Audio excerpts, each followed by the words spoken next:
Hello my ചങ്സ്, അപ്പൊ തന്നെ കാലത്തന്നെ ഡ്യൂട്ടിക്ക് പോകണ്ട. ഇതാണ്ട നമ്മളെ കമ്പനി നമ്മോട് 8 മണിയായപ്പോ എത്തിയിട്ടുണ്ട്. അടുത്തൊരുത്തൻ 8 മണി എന്ന് പറഞ്ഞാല് 10 മണിയാവുകൊണ്ട് കമ്പനിയിൽ എത്തൂല. ഇവര് പിന്നെ 7 മണിയാവുമ്പത്തിനും വന്നിങ്ങായിട്ട് തുടങ്ങൂട്ടോ ബഹളം. ആത്മാർത്ഥത കുറച്ച് കൂടുതലാണ്. അതുകൊണ്ടാണ് ഈ കാക്ക കാലത്തന്നെ അവിടെ ആവശ്യമില്ലാത്തടത്തൊക്കെ ചൂണ്ടാണ്. അതും കഴിഞ്ഞ് ചെക്കൻ നമുക്കൊരു ചായ ഇട്ടെന്നിട്ടാ. പിന്നെ നേരെ നമ്മ കാലത്തന്നെ വിട്ടത് വണ്ടിയുടെ ടയർ മാറ്റാനാണ്ട. കാരണം ഇന്ന് ലോങ് ആണ് ട്രിപ്പ് ഉള്ളത്. ചെക്കൻ നമ്മളെ ബേജാറാണ്. അവന് ടയറൊക്കെ മാറ്റി സെറ്റാക്കി തന്നു. ടയർ മാറ്റി കഴിഞ്ഞപ്പോ കണ്ട കാഴ്ച ഇത് എന്താണ് ഇത് വണ്ടി എന്തിന്റെ മുള്ള കയറ്റി വെച്ചേക്കണത്?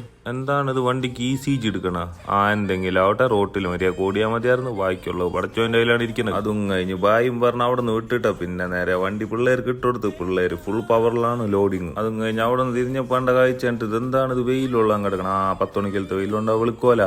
അമ്മ നേരെ വണ്ടി അതും കഴിഞ്ഞ് അബുദാബിക്ക് വിട്ടിട്ട. അബുദാബിക്കുള്ള പായ്ച്ചലിന്റെ ഇടയിലാണ് ഈ കാഴ്ച കണ്ടത്. ഇതെന്താണ് ഇത് ബല്ലാത്ത ജാതി വണ്ടി? ഇങ്ങോട്ടും കൂടി കണ്ടോട്ടെ എന്ന് വെച്ചിട്ടാണ് ഞാൻ അതിസാഹസികമായിട്ട് വീഡിയോ എടുത്തത്. ഈ കാഴ്ചയും കണ്ട് പിന്നെ നമ്മ നേരെ ഫുഡ് കഴിക്കാനായിട്ട് കയറിയത്. ബിരിയാണി സന്തോഷം ചെക്കന്റെ മൂത്ത് തന്നെ കാണാനുണ്ട്. പിന്നെ നമ്മള് ഡെലിവറിയും പരിപാടിയും കഴിഞ്ഞിട്ട് നമ്മ നേരെ തിരിച്ചു തന്നെ ചായ കുടിക്കാൻ കയറിയിട്ടാ. ഈ കടയിലാണെങ്കിൽ ജുമ്മൊക്കെ ഉള്ള ആൾക്കാരുണ്ടായിട്ട് അതിന്റെ ഇടയിൽ നമ്മൾ തല്ലിടിയും ഭയങ്കര ഒരു ചായ ആയിട്ട് എന്റെ അടുത്ത് എത്തി. പിന്നെ നമ്മ നേരെ പെട്രോൾ അടിക്കാനായിട്ട് വിട്ട്. പെട്രോൾ അടിച്ച് നമ്മൊരു വിട്ടിട്ട റോഡിൽ കയറി പായാന്ന് വിചാരിച്ചപ്പോ ദുനിയാവിലില്ലാത്ത വണ്ടികൾ മൊത്തം ഉണ്ട്. പിന്നെ തിരിച്ചു പോണ വഴിക്കാണ് ശ്രദ്ധയിൽ ഒരു ഫ്രിഡ്ജിൽ ഫുഡ് വെട്ടത്. ചെന്ന് നോക്കിയ പാരങ്ങാണ്ട് തിന്ന് ബാക്കി വെച്ച് ചെക്കനക്ക് സമാധാനായി. അതോടുകൂടി നമ്മ ബായും പറഞ്ഞു വിട്ട്.